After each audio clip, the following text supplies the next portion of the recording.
ಅನೈತಿಕ ಸಂಬಂಧ ಹೊಂದಿದ್ದ ಮಹಿಳೆ ತನ್ನ ಪ್ರಿಯಕರನಿಂದಲೇ ಬರ್ಬರವಾಗಿ ಹತ್ಯೆಯಾಗಿದ್ದಾಳೆ. ಸಾಲದಕ್ಕೆ ಕೊಲೆಯ ನಂತರದಲ್ಲಿ ಮೊಬೈಲ್ ಬ್ಲಾಸ್ಟ್ ಕಟ್ಟುಕಥೆಯನ್ನ ಕಟ್ಟಿದ್ದಂತಹ ಘಟನೆ ಕೂಡ ನಡೆದಿದೆ. ಸಾಲಿಗ್ರಾಮ ತಾಲೂಕು ಬೇರ್ಯ ಗ್ರಾಮದಲ್ಲಿ ಘಟನೆ ನಡೆದಿದ್ದು, ಹುಣಸೂರು ತಾಲೂಕಿನ ಗೆರಸನಹಳ್ಳಿ ಗ್ರಾಮದ ರಕ್ಷಿತಾ ಕೊಲೆಯಾದ ಮಹಿಳೆ.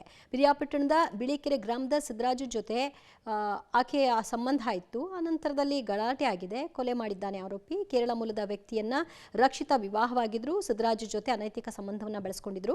ಕಪ್ಪಡಿ ಕ್ಷೇತ್ರಕ್ಕೆ ಹೋಗೋಣ ಅಂತ ಆತ ಕರೆದಿದ್ದಾನೆ. ಲಾಡ್ಜ್ನಲ್ಲಿ ಕೊಲೆ ಮಾಡಿದ ಬಳಿಕ ಮೊಬೈಲ್ ಬ್ಲಾಸ್ಟ್ ಆಯಿತು ಅಂತ ಕೂಗಾಡ್ದ. ಸ್ಥಳಕ್ಕೆ ಯಾವುದೇ ಮೊಬೈಲ್ ಇಲ್ಲದ ಕಾರಣದಿಂದಾಗಿ ಅನುಮಾನ ಬಂದಿದೆ ಸಿಬ್ಬಂದಿಗಳಿಗೆ. ಬ್ಲಾಸ್ಟ್ ಆದ ಮೊಬೈಲ್ ಎಲ್ಲಿ ಅಂತ ಕೇಳಿದ್ದಾರೆ.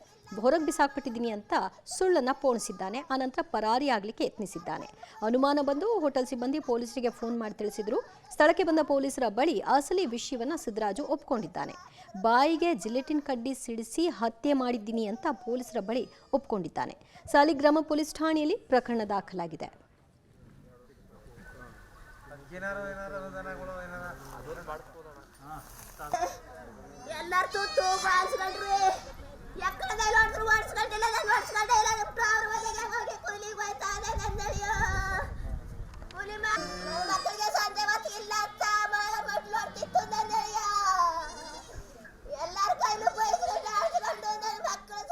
ಹಬ್ಬ ಅಂತ ಅಂದ್ಬಿಟ್ಟು ಏನೋ ಮೊನ್ನೆ ದಿನ ಬಂದಿದ್ದಾರೆ. ಮೊನ್ನೆ ದಿನ ಬಂದ್ಬಿಟ್ಟು ಒಂದು ಮಗು ಇದೈತೆ, ದರ್ಶಿನಿ ಎಂಬ ಹುಡುಗಿ, ಕೇರಳಕ್ಕೆ ಮದುವೆ ಆಗಿತ್ತು. ಬಟ್ಟೆ ತಗೊಬರ್ತೀನಿ ಅಂತ ಅಂದ್ಬಿಟ್ಟು ಮತ್ತೆ ಬಿಳಿಕೆರೆಗೆ ಅಂತ ಹೋಗಿದ್ದಾಳೆ. ಮತ್ತು ಅನೇಕ ಚಟುವಟಿಕೆಗಳಿಂದ ಏನಂದು ಗೊತ್ತಿಲ್ಲ ನಮಗೆ, ಬಟ್ ಅವರವರ ವಿಚಾರ. ಬಟ್ ಆ ಥರ ಹೋದವಳು, ಬೆಳಿಗ್ಗೆ ಹೋದವಳು ಸಂಜೆ ಗಂಟು ಕಾಣಲಿಲ್ಲ. ಕಾರಣದಿಂದ ಕಂಪ್ಲೇಂಟನ್ನು ಇದು ಮಾಡಿದ್ದಾರೆ. ಯಾವುದೋ ಸಾಲಿಗ್ರಾಮ ಸ್ಟೇಷನಿಂದ ಅಂತಂತಾನೆ ಸ್ಟೇಷನಿಂದ ಇದು ಬಂದೈತೆ.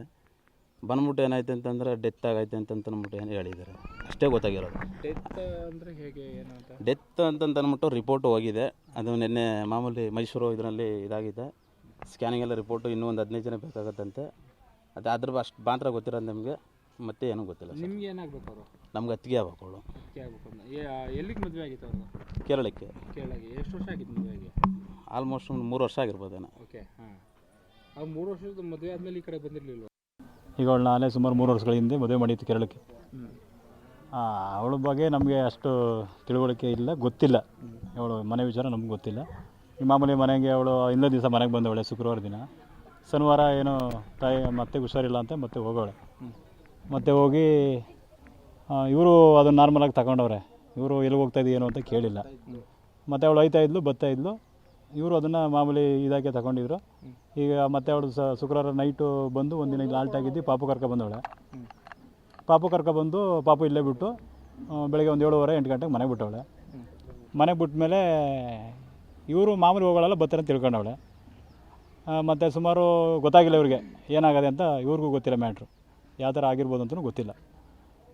ಅದಾದಮೇಲೆ ಮತ್ತೆ ಒಂದು ಎಷ್ಟು ಗಂಟೆ ಫೋನು? ಒಂದು 6 ಗಂಟೆ 6:30 ಫೋನ್ ಬಂತು ನಮಗೆ. ಮತ್ತೆ ಈ ಥರ ನಿಮ್ಮ ಹುಡುಗಿ ಈ ಥರ SGR